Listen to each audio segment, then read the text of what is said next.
जे काही आंदोलन झालं, रास्ता रोको झाला, त्यानंतर मंचर पोलीस स्टेशनने जे काही गुन्हे दाखल केले आहेत, त्याच्यामध्ये त्या आंदोलनामध्ये जे काही नेते होते, प्रशासनाला जागा आणण्यासाठी तुम्ही आंदोलन केलं होतं. मात्र हे जे आंदोलनानंतर तुमच्यावर जे गुन्हे दाखल झाले आहेत, काय सांगाल? घटना 2 तारखेला दुपारी झाली आणि त्यानंतर सगळा जमाव वगैरे संतप्त झाला आणि मग पंचतळा, जांबूत पिंपळखेड येथे आणि त्यानंतर रोडेवाडी फाटा येथे 2 तारखेला रात्री ते 3 तारखेच्या 12:30 वाजेपर्यंत देखील रास्ता रोको झालं. त्या संदर्भातला गुन्हा हा पारगाव पोलीस स्टेशनमध्ये दाखल करण्यात आलेला आहे आणि 3 तारखेला जे रास्ता रोको मंचरला नॅशनल हायवे बंद करण्यात आला, तांबडेमाळा अवसरी खुर्द येथे, तर त्याचा देखील गुन्हा मंचर पोलीस स्टेशनला दाखल झाला. असे 2 वेगवेगळ्या प्रकारचे गुन्हे दाखल झाले. आता ज्यांना गुन्हे दाखल करायचे सरकारच्या वतीनं त्यांनी ते दाखल केले आहेत. आमची भूमिका ही सामान्य माणसासाठी आहे, गोरगरिबासाठी आहे.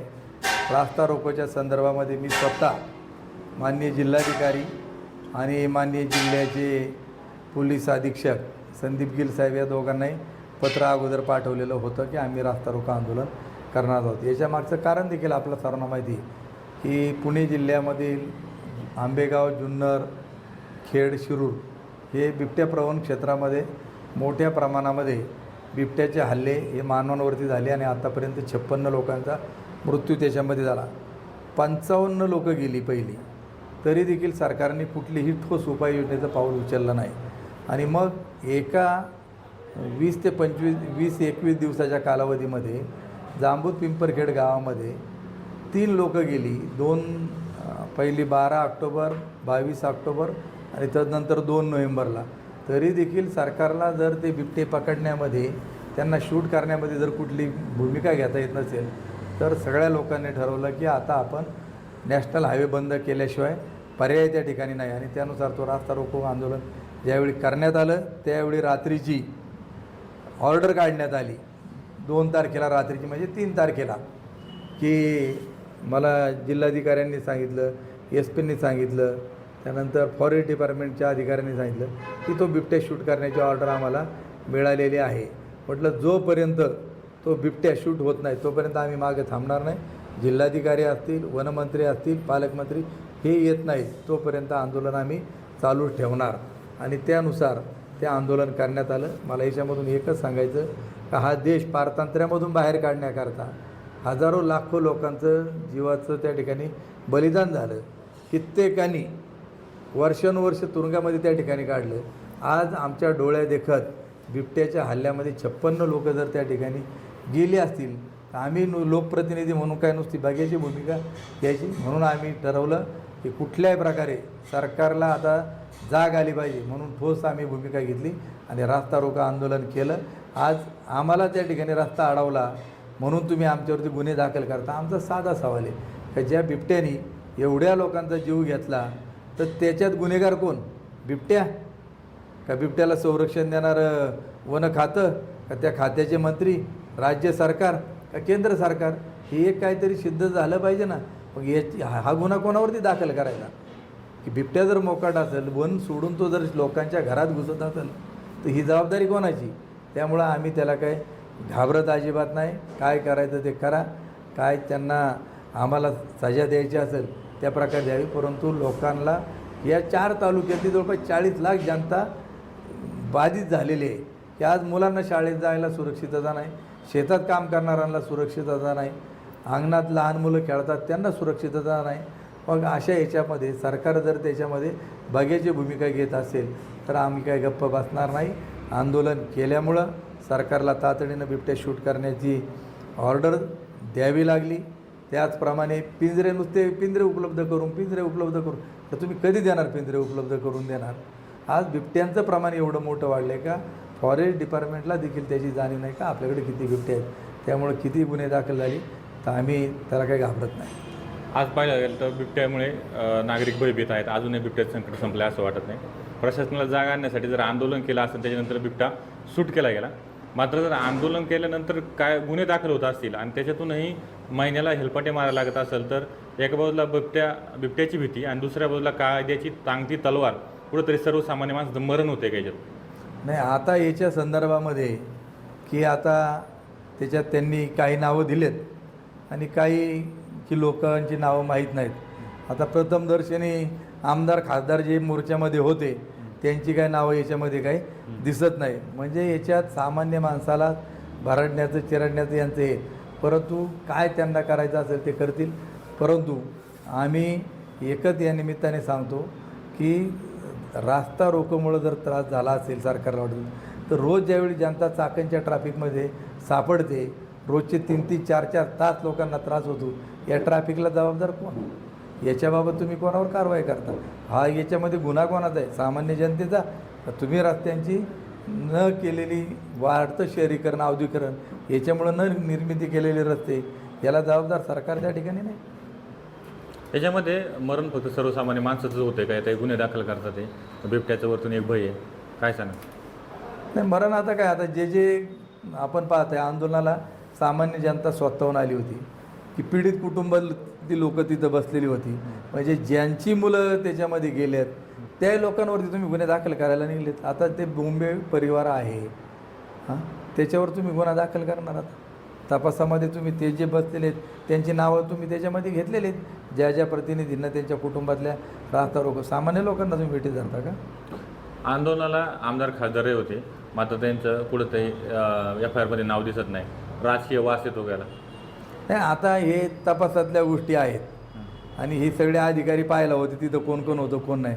आम्हाला स्पेसिफिक मी कोणाचं व्यक्तिगत नाव घेतलं नाही, परंतु आम्ही एवढं सांगितलं की आमदार खासदार तुम्ही त्याच्यामधून जर ड्रॉप करत असाल तर कायद्याचं पालन करणारे जे आहेत, रक्षण करणारे आहेत, तर यांची नेमकी भूमिका काय ही जनतेच्या नजरेसमोर आलेली आहे.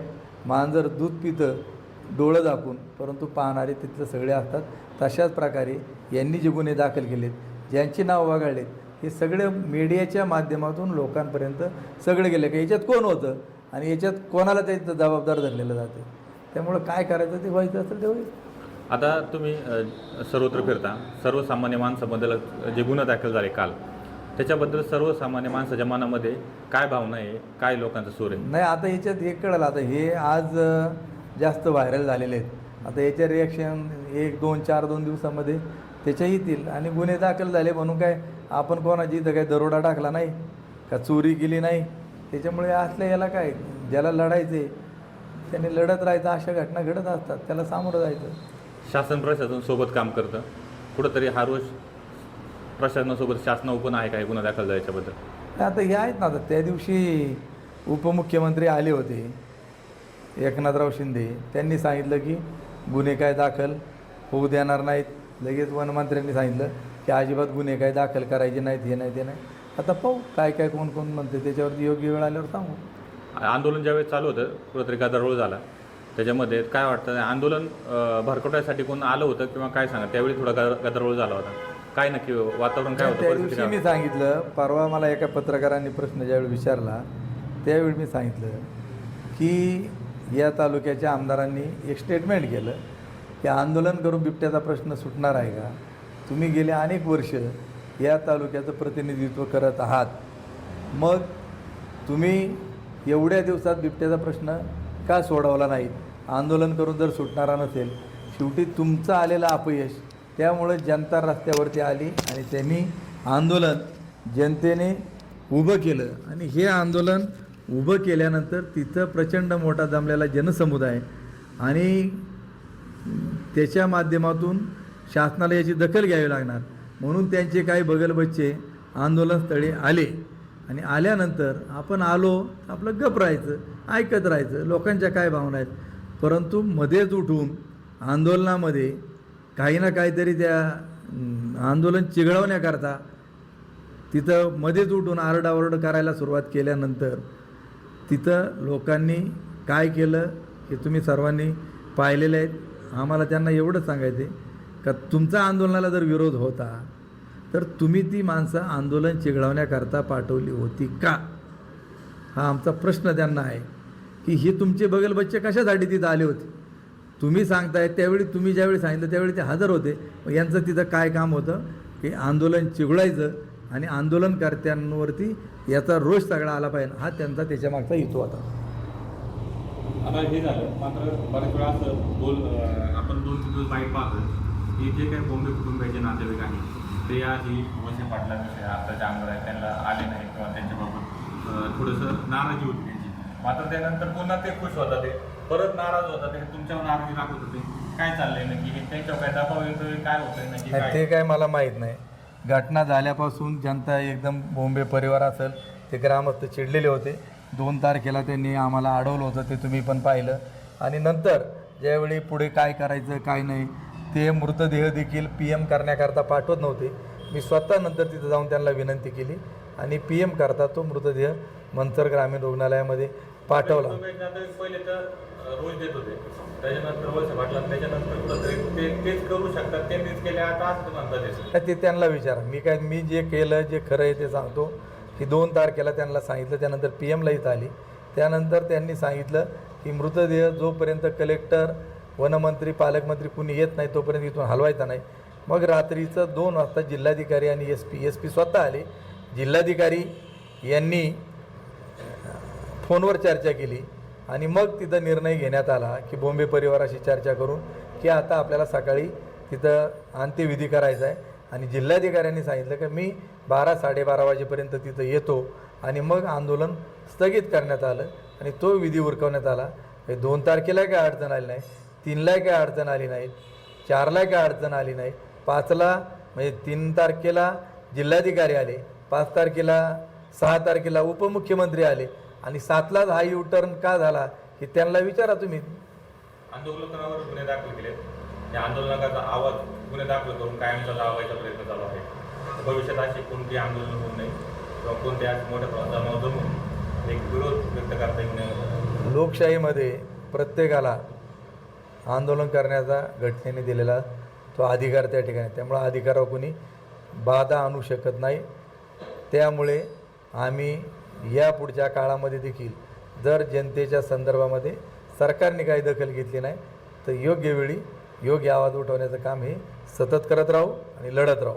शेवटचा प्रश्न, आंदोलकावर गुन्हे दाखल झाले, चूक की बरोबर? आंदोलकावर जे गुन्हे दाखल केले प्रशासन बरोबर वागलं का चुकीचं वागलं? हे चुकीचं काम आहे. ज्यावेळी 56 लोक मृत पावलेले आहेत, शेकडो जखमी झालेत, 20,000पेक्षा अधिक जनावरं दगावली गेलेली आहेत आणि एवढं असताना देखील तुम्ही जे लोक न्याय मागण्यासाठी रस्त्यावर येतात, कारण तुम्ही लोकांची काळजी घेण्यामध्ये तिथं सरकार कमी पडलं म्हणून आम्हाला रस्त्यावर उतरावं लागलं ना. तो बिबट्याचा 2 तारखेला जी घटना झाली, कारण त्या 2 गावामध्ये 10 लोक मृत पावलेली 2 वर्षामध्ये, का कोणी तिथं त्याची येऊन दखल घेतली नाही. आंदोलन केल्यानंतर जिल्हाधिकारी आले आणि मग राज्याचे उपमुख्यमंत्री आले. आंदोलनानंतर हे सगळं मीडियाच्या मार्फत ज्यावेळी सगळं जगामध्ये गेलं त्यामुळे कुठंतरी याची दखल घेतली. ज्या पद्धतीने तुमच्या गुन्हे दाखल केले त्याची प्रशासनावर झाली पाहिजे का? कारण प्रशासन झोपीत होतं, एवढे बळी गेले नाही का. आता असं आहे, सरकार राजा बोले दल आले, त्यामुळे ते त्यांचं ते काय आता आपल्याला माहिती, ते काय त्यांच्यावरती काही करू शकत नाही आहेत, आपल्याला माहिती आहे. कारण त्यांना तर कुणीतरी सांगितलं म्हणूनच त्यांनी दाखल केले ना. यांनी विचारलं असेल ना काय काय नाही, योग्य वेळी पाहू काय करायचं. सध्या तुम्ही पिंपरखेड भागामध्ये फिरताय, बिबट्याची सध्याची आत्ताची परिस्थिती काय आहे त्या ठिकाणी? आता सध्याची परिस्थिती की पिंपरखेडमध्ये लोकांना बिबटे दिसत आहेत, परंतु आता सध्याच्या ह्याच्यात मला जे फोन येत आहेत की आमच्या परिसरामध्ये रान्नी गावामध्ये बिबट्यांचं प्रमाण आहे, आमच्या गावामध्ये आहे. त्यानंतर किंदूरच्या परिसरामधून देखील अनेक फोन आलेले होते की तिथं बिबट्यांचा मोठा प्रादुर्भाव आहे. म्हणजे बिबट्यांची संख्या काही म्हणजे प्रचंड आहेत, परंतु आता ते हळूहळू ज्यावेळी आता ऊसतोड चालू झालेली आहे, बिबटे ऊसाच्या क्षेत्रात लपलेले ते बाहेर येऊन अटॅकचं प्रमाण हे वाढू शकतं.